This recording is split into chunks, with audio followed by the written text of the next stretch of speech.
All right.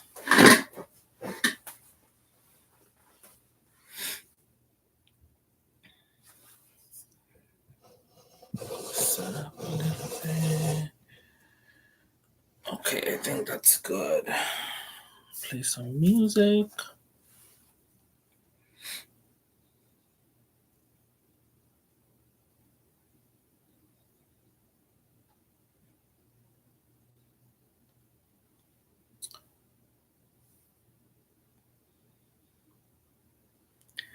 Hi, Melissa. Hi, Takesha. Good morning. How's everybody doing? I'm just gonna play some music very low, not too loud.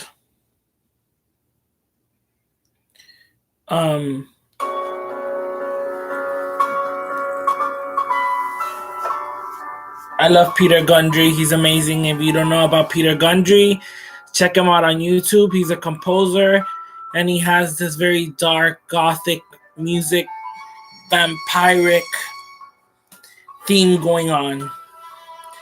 His music is really good. Hi, Justin. Hi, Iridescency. Hi, Chris Ann. That's awesome.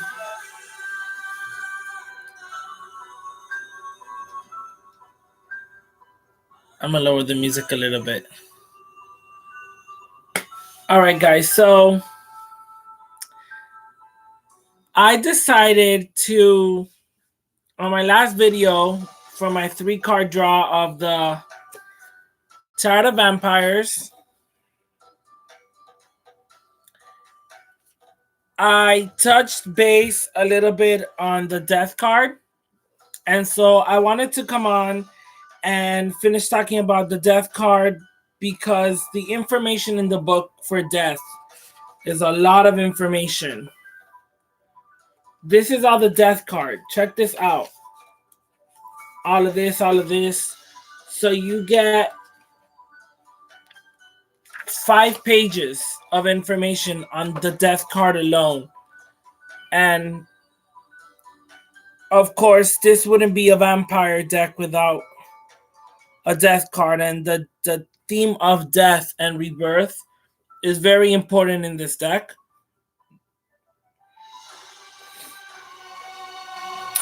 And so today I'm going to be talking about the imagery of the card. The woman that is laying there resting. I hate that glare. Well, still got a glare.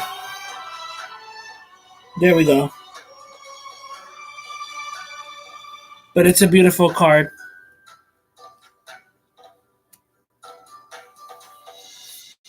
So I think the music is distracting me. I'm going to turn it off. Because I could just, this music, I can escape with the music, literally. That was Peter Gundry. He's a composer. And his instrumental music is amazing. I love when death is a beautiful card. Yes, it is so beautiful. And the meaning of death is really, really awesome. Now, I went through, because I've been studying this deck. I've been reading the book. Guys, this book is amazing. Even if you're not interested if you're not into vampires or the look of the deck or the feel of the deck, this book is amazing. You can really use this book with different tarot decks as well. The information in this book is amazing. Amazing. The creator of the deck is also the one who wrote the book, and it is Ian Daniels. The book is called Phantasmagoria, and it comes in the box set of Tarot of Vampires. Well, I got it in the box set. I've seen the book by itself too, but I got it in the box set off of Amazon.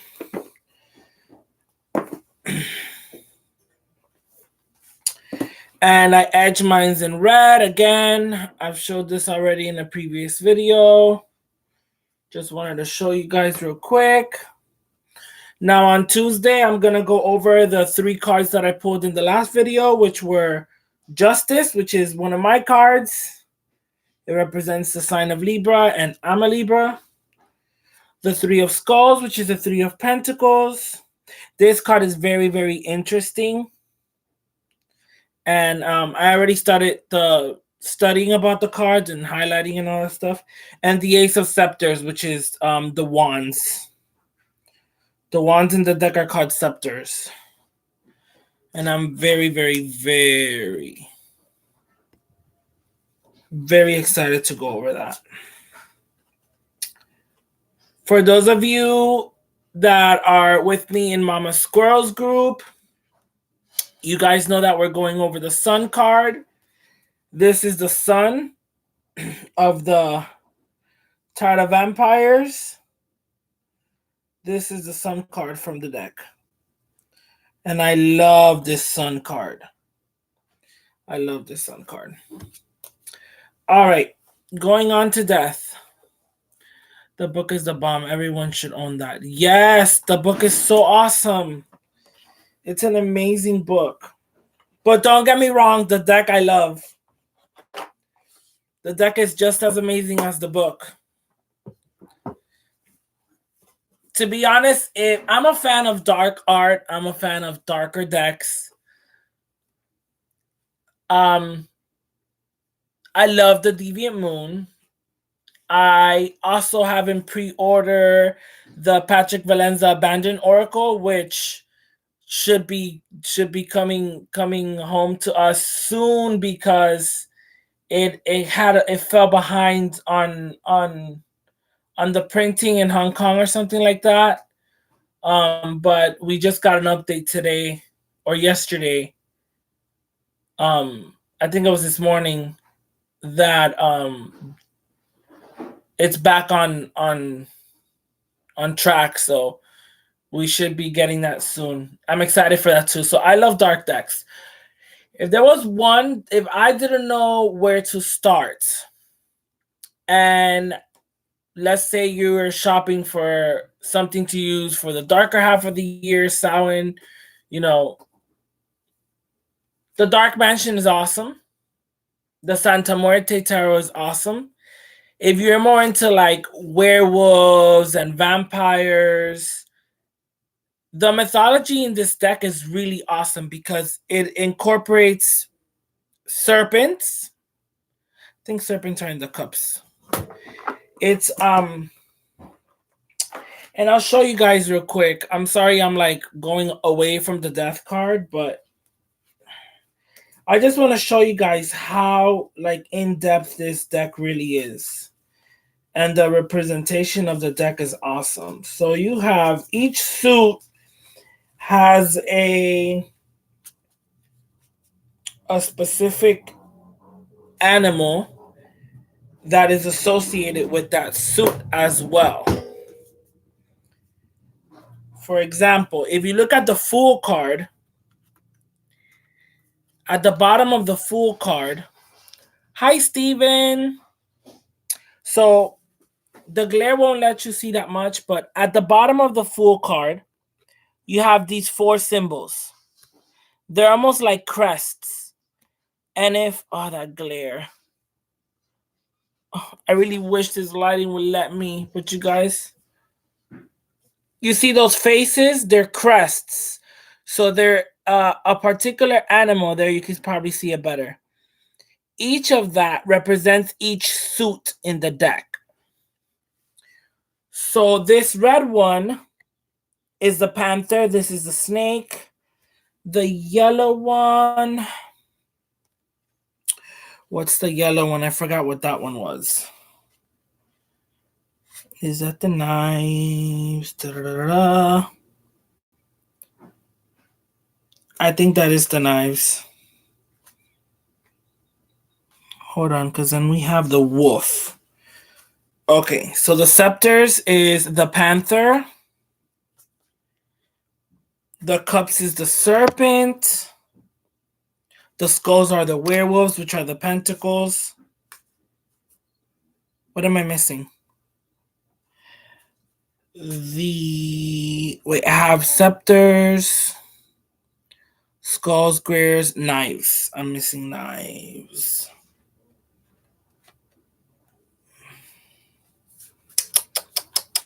Where's the knife card? I'm trying to find a good knife card.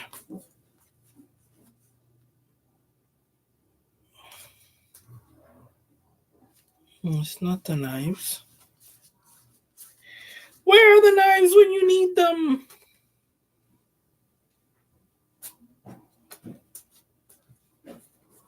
Are you kidding me? Where did the knives go? The thing is with the knives, you have a couple of different animals.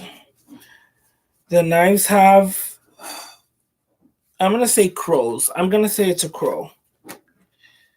Because on this knife, you get a moth right here. And there's another knife card that has a moth. But in this one, I think it's the crows. It's actually crows. For example, the Four of Knives has a crow that's being pierced with the sword. You see that crow right there? It's like laying. So that's what these represent. Each spirit animal of each suit. So in the scepters, you have the panthers, which are beautiful, beautiful, beautiful, beautiful. And you have, in the cups, you have the serpents. This is the Queen of Cups. And in the skulls, which are pentacles, you have the werewolves.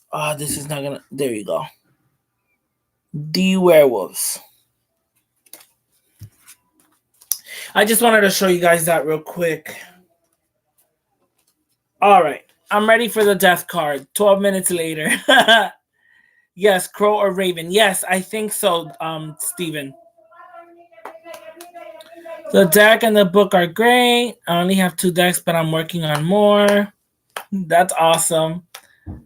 I really want the Halloween tarot too. I want that too. Sorry guys for background noise. I'm doing a video and obviously my dad decides to be yelling around the house. So I apologize for the background noise. I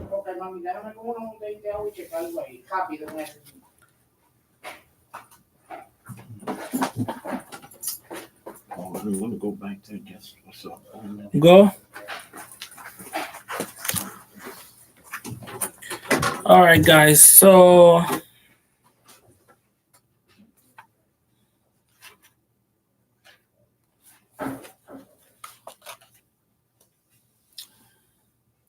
the message, you went through that last time. The analysis and symbolism. Okay, this is where I left off. And I still have a whole page to study.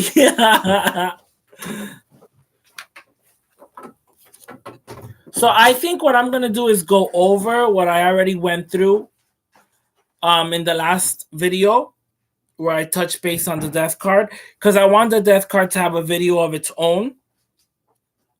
Thus, the purpose of this live. So I'm going to go over what I already went through last video on the death card and continue where I left off.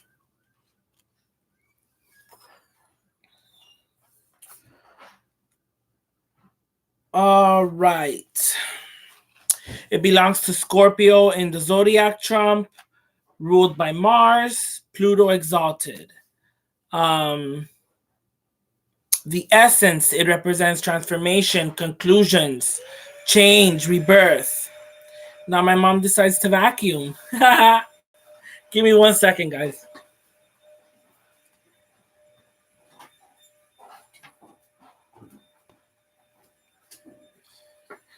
Ugh, my life. I hate it.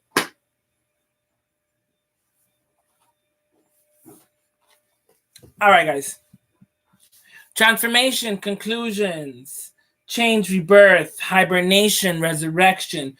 When it speaks about sleep and hibernation, It also means like taking time for yourself and resting and shutting down from all the busyness around you.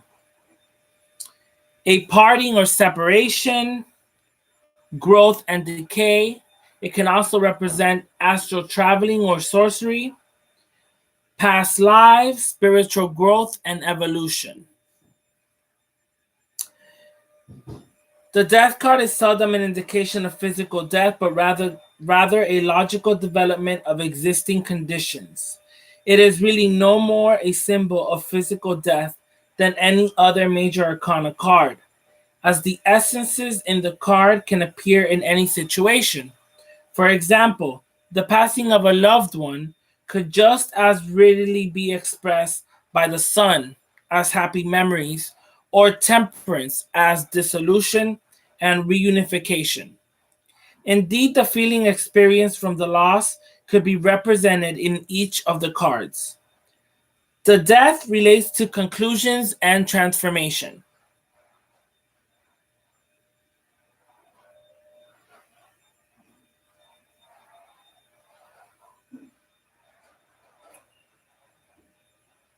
It can point towards an important ending to something that initiates great change.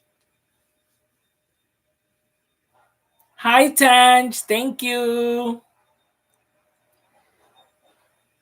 The death can relate to conclusions and transformation. It can point towards an important ending to something that initiates great change. It can denote the completion of a cycle, the ending of an era or chapter in our lives, a time when one door is closing in order for another one to open. Change can be very painful for us if we focus all of our emotions on what has been lost rather than realizing that things need to end in order for new things to begin. This can include the ending of a happy experience, such as a holiday or time spent with friends and family, or a sad experience, such as the loss of a job or relationship or the passing of a loved one. It can also represent moving to a new home or place of work. While leaving behind the past can be difficult, especially when it contains happy memories, the change is necessary for us to continue into new horizons. Not always is the change or transformation a sad one. The death card can symbolize all transitions, and so could relate to a wonderful ending and new beginning. Perhaps the end of a project, or a difficult endeavor, or transition from a single life to a married one. Release and ending a negative chapter in our lives can also be the message in this card. We fear change and death because we see it as obliteration, when in truth, it is a transformation. Hey, beautiful Hexton and everyone, how are you? I'm doing good, Tanj. Thank you for asking. I work later on today. I just wanted to pop on and talk about the death card in the Tarot of Vampires, because I did go over some of it in the last video, but I wanted to give the death card a video of its own. So I'm touching base on what I already said last time and adding to it what I learned in the second study. I continue studying. I mean, it's a lot of information, guys. I'm still not even done. Like, I just went over these 2 pages yesterday, but I still need the whole, well, yeah, I still need 1 whole page. I'm good, Melissa. Thanks. All right, guys. In order to grow and expand in any aspect of life, the old must die to give birth to the new. We continuously depart from particular episodes in our lives, whether from childhood, youth, relationships, images of self-identity, or old beliefs and attitudes. Within these endings are new beginnings. Each moment we die in the present so the future can unfold. Nothing can be lost as it becomes part of us and is a process of evolution. The death card teaches us that experiences in our lives are a continuous source of growth, and that there is great value in letting things go naturally without clinging to them. Death is not so much about loss as it is about transformation. The skins we shed become the nutrients that new growth feeds on. Just as fallen leaves decay and provide energy for new plants. A fear of death or change hinders our enjoyment of living.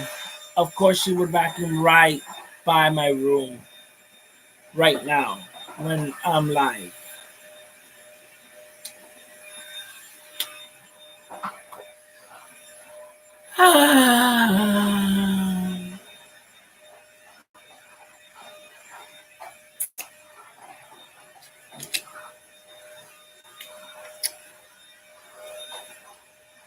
That's an amazing background music right now. All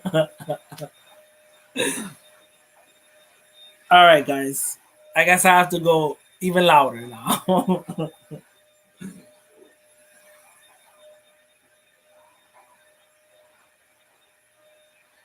Death is not so much about loss as it is about transformation. The skins we shed become the nutrients that new growth feeds upon, just as fallen leaves decay and provide energy for new plants. A fear of death or change hinders our enjoyment of living. By accepting that nothing is destroyed, but instead transformed, we no longer struggle against the cycles of creation. Understanding and accepting death allows us to embrace life in all of its wonder and beauty. When relating to our profession or practical issues, the card indicates an ending of an activity or position so as to free us for new duties. Also, the ending of a job or project. In relationships, a period of development could be coming to an end. A period of intimacy may be ending.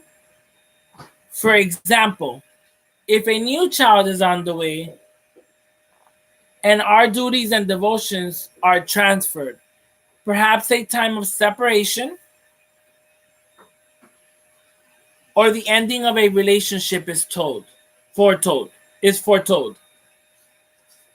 On a personal level, death can illustrate the decay of the veils of a self myth or worn out ideology that has been hindering our spiritual progress. The card urges us to detach from unnecessary layers of emotions and thoughts. This may cause sadness, but also a sense of release and completion. We don't hear it as loud as you do. It's no big deal at all. Okay, awesome. That's awesome. That's really good. I feel like I had to yell.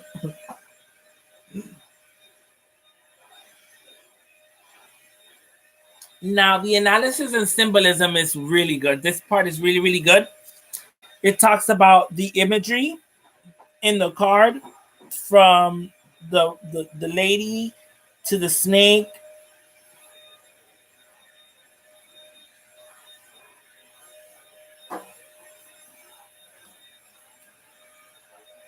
The vampire myth is deeply interwoven with the concepts of death and reawakening.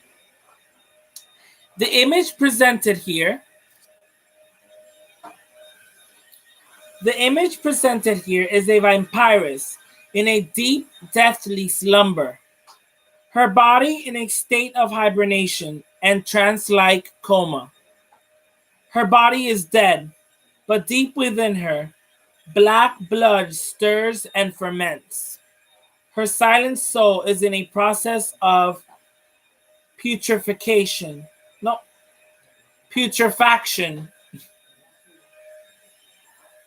Her silent soul is in a process of putrefaction, descending into the underworld. Just as a moth metamorphoses into its cocoon of death, so she is transforming. Her essence of putrefaction. This one's gonna get on my nerves. Her essence of putrefaction seeps into the surrounding roses, sucking out their color. So she's almost making the roses pale. Oh, I see that. She's actually wearing a crown of roses, and the roses have turned black. So the roses around her are almost decaying. Like over here, you can see the red turning dark or gray. This is what I love about this deck: the fact that the creator and author of the book and deck, which is the same person, Ian Daniels, took the time to add into the definitions of the cards why he picked the imagery that he picked, why or she, I'm sorry, he or she. I'm not sure if Ian Daniels is male or female. And I don't think the book, I'm not sure. Yeah, the book doesn't have anything on the author. So I'm sorry, I don't know if Ian Daniels is male or female, but um, what I love about the creator of this deck and book is the fact that they took the time to break down the imagery for you in order for you to understand it more. And everything that they did in the artwork has a meaning. So the meanings that we just went through can literally be associated towards any tarot cards. The analysis and symbolism is what really speaks about the imagery in this tarot deck. So it applies to the tarot deck.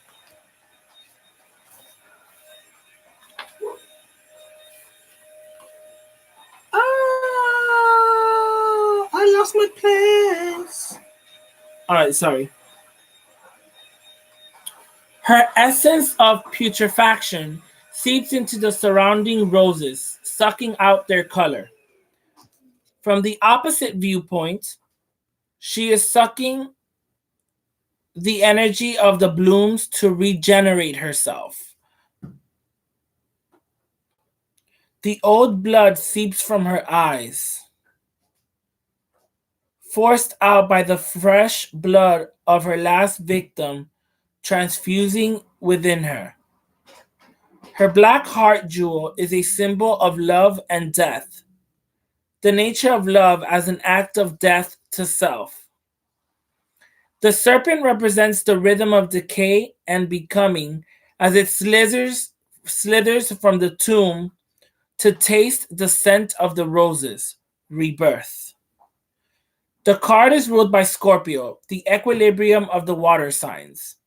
The life preserving power of water is also a symbol of immortality, as is the serpent through its shedding of old skins. A descent into the underworld to gain spiritual rebirth is a recurring theme in many mythologies, the Greek Persephone most notably. This reflects the concept that the essence of new life is drawn from the decaying substance of an old life. The old matter has descended and putrefied, enriching the soil for new germination to take place, implying that death is the enrichment and complement of new life. The decaying matter propagates the new seed. This transforming and becoming is seen in the seasons. Winter is the ending needed for new growth in the spring. The discarded skins that contain summer's energy return to the soil and provide the nutrients that nourish next spring's life. This is not only about the passing of things in the physical world, but can be the passing of a phase in our lives, a move, a marriage, or a new beginning.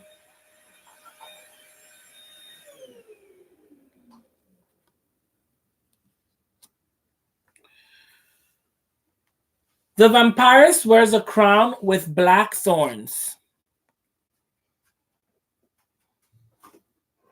In many myths, the thorn is a symbol of enchanted sleep, intoxication, and death. As depicted in various fairy tales by the prickling with a needle and sleeping for 100 years. So this also has a representation of Sleeping Beauty.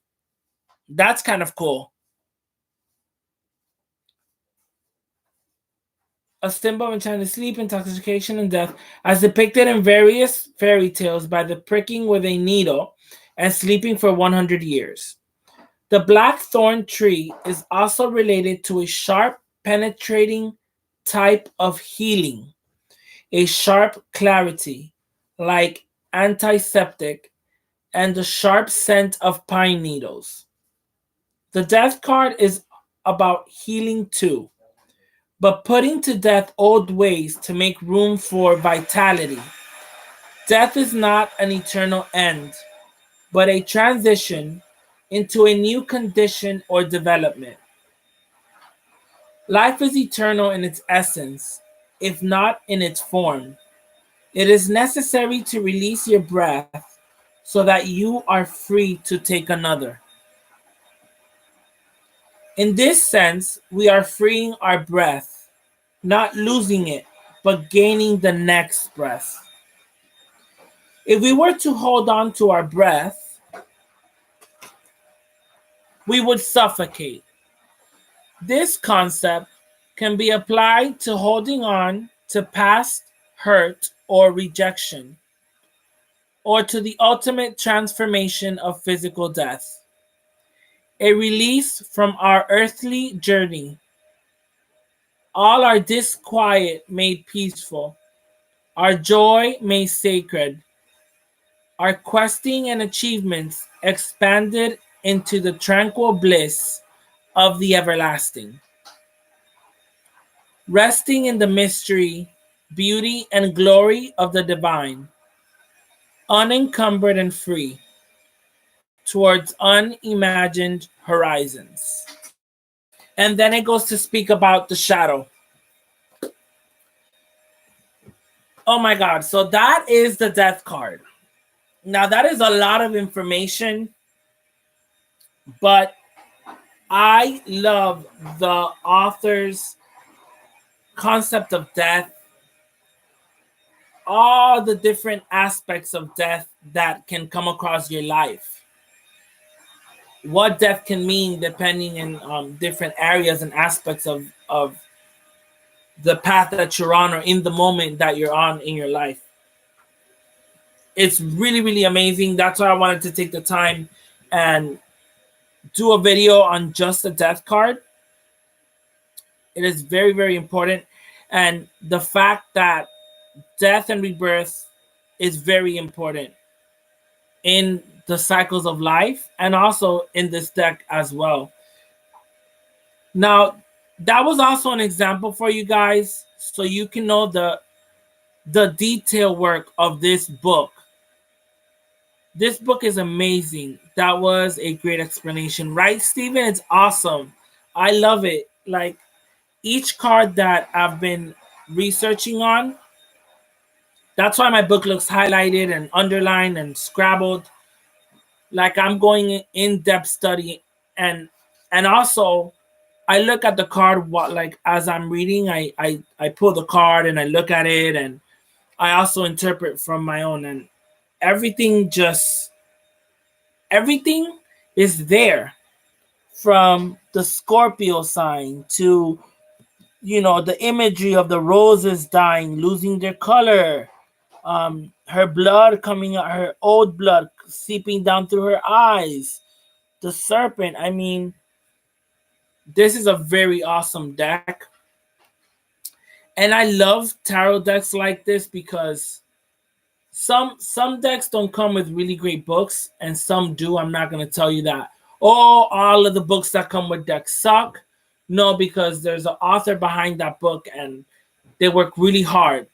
But this is the way to do a book to a deck.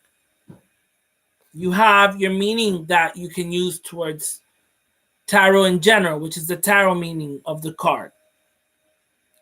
They broke it down for you. And then they go into the analysis and symbolism of the death card in the deck, the imagery and why they picked that imagery. And then they also included the shadow aspect of it. I mean, this is the way to go. If you are a writer and a deck creator and or both, and you're planning on doing a deck with a book, this is the way to go with a book. It's an awesome book. I love this book, and it does that with every card.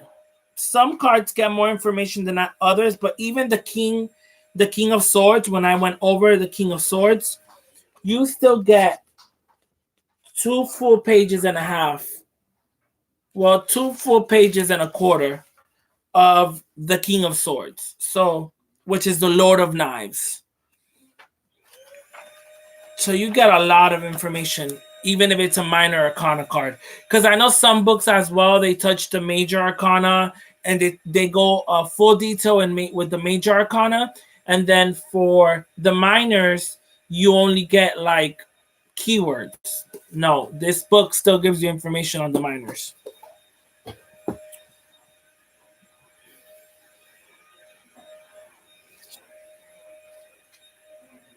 I love my Tarot of Vampires.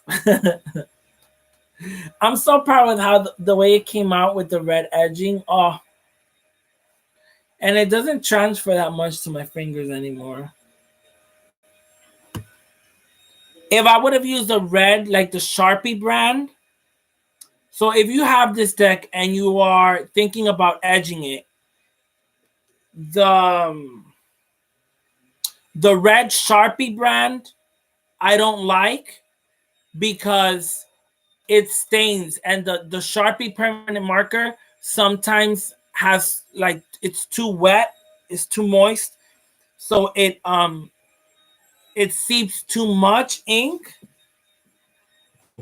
What I use,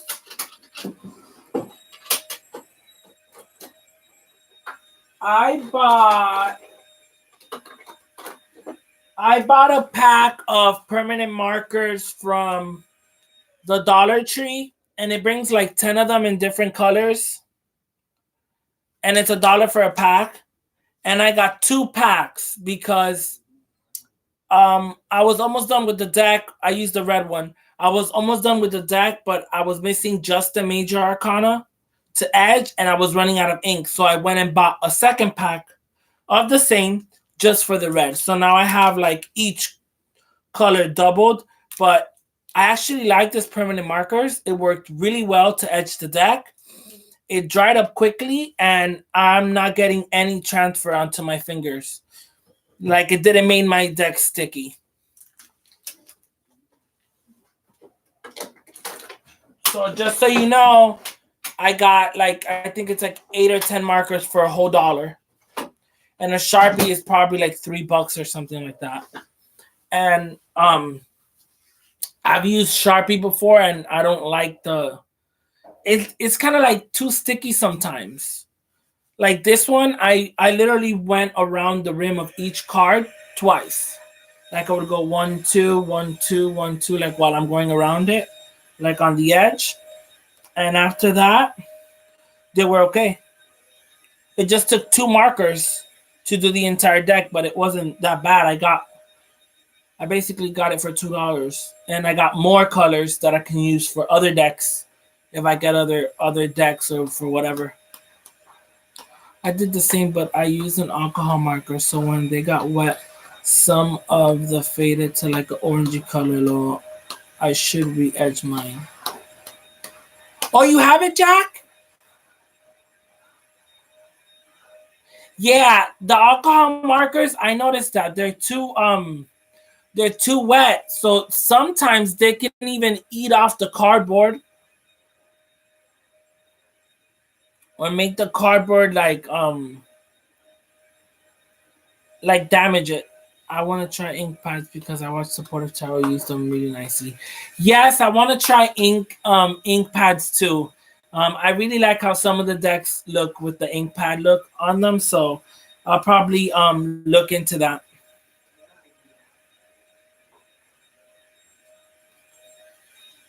Thank you, Steven. That edging is great. I want to try ink pads. Yep. All right, guys. So I'm gonna leave you with that on the death card. That is an awesome definition for a death card. And again, that was the Tarot of Vampires by Ian Daniels. Amazing deck.